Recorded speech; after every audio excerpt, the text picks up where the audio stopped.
With spring approaching, I decided it was time to clean up my studio, or rather my art corner in the room I share with my husband, who works from home. I'm going to show you the whole space, and then we shall never speak of it again.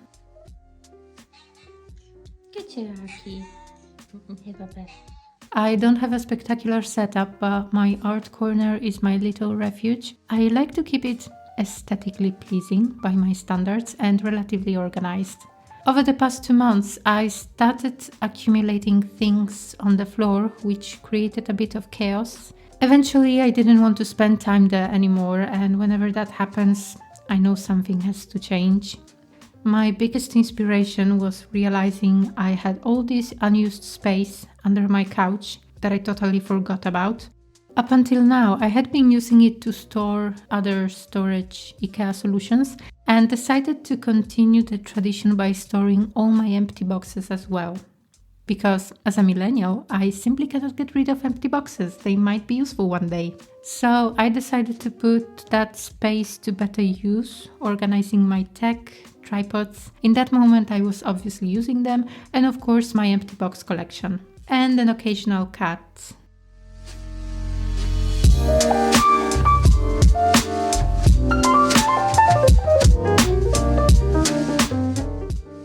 Then I moved onto the area behind the door where I usually stash all my papers of all sorts, along with rigid backgrounds that I use for my artwork. While sorting through them, I rediscovered one background that's perfect for a specific format, and of course I had completely forgotten I owned it. The frame you see is meant for a future painting, something vertical, but that project will have to wait until early summer since I have other plans for now. Initially I wanted to place it on the easel, but I quickly realized that doing so would prevent the door from closing properly, so I eventually decided to store it on the upper shelves instead.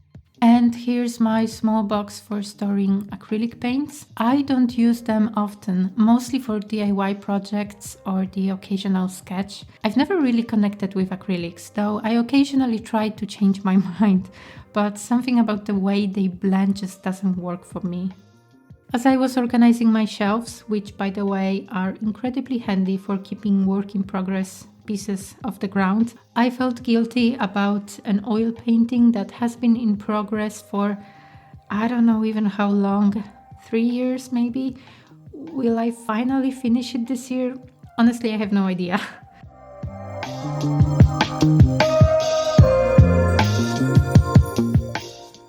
Every respectable artist seems to have one of those utility cards. Most people get theirs from IKEA, but mine isn't. I actually got it overpriced on Amazon.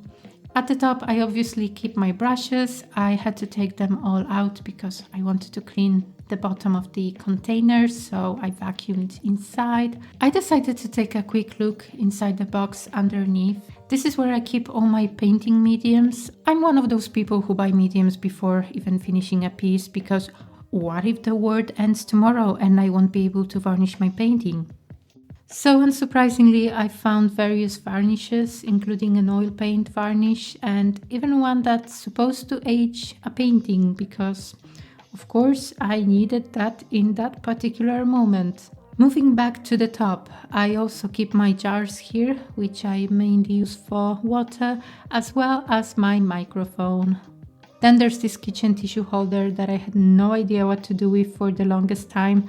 At first, I was just stuffing it with random flyers like the best pizza place in the area, but instead of collecting takeout menus, I decided to use it to store scrap papers. These are usually failed paintings, old swatches or test pieces, and I often reuse the back for color testing. I also have a small sketchbook, or rather a plain notebook that I bought at the Gustav Klimt Museum in Vienna for the equivalent of an unspeakable fortune.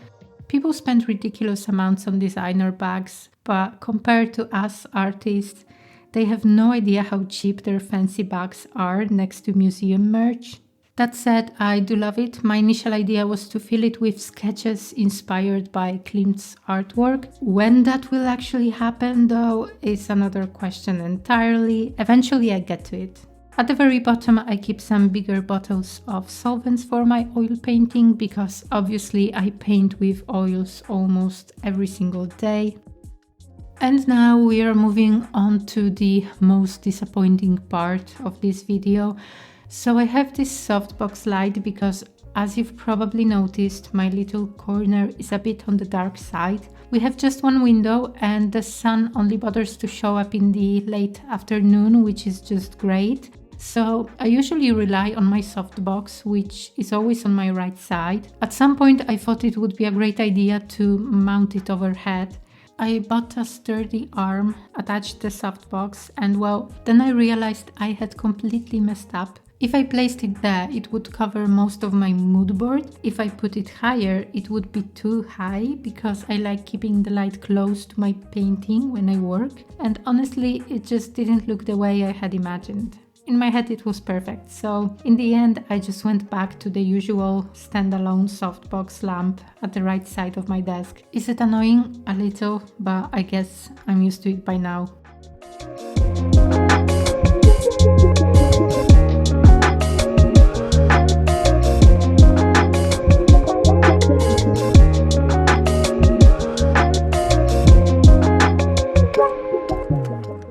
And then finally it was time to reorganize my mood board. I usually keep a mix of artwork from other artists that inspire me along with postcards. Basically anything that helps me create that nice moody vibe. But this time I decided to switch things up and put up all my watercolor palette swatches instead. It's actually really handy. I've done something similar in the past with my previous swatching boards and it worked well, so I'm bringing it back. I still kept some of my favorite artworks up there, but overall, I think it looks way less cluttered than before.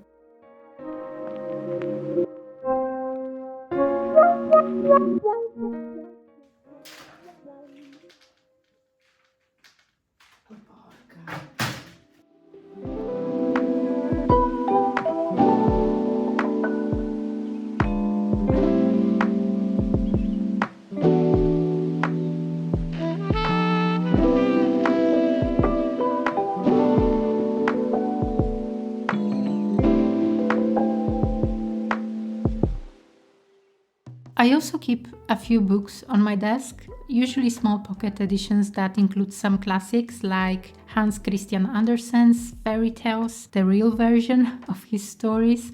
Currently I'm reading East of the Sun, West of the Moon, a collection of Norwegian stories illustrated by Kay Nielsen, which of course I adore.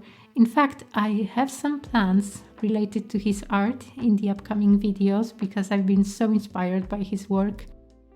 I have a bit of a habit of judging books by their covers, specifically by the illustrations inside. So I also have two books from an Italian publishing house that specializes in these beautifully illustrated volumes. One of them is actually about European ghost stories, which is perfect because I've been thinking about using it for this October.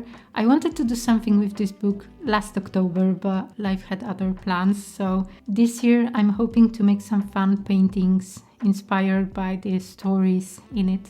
I think it'll make for some fun content.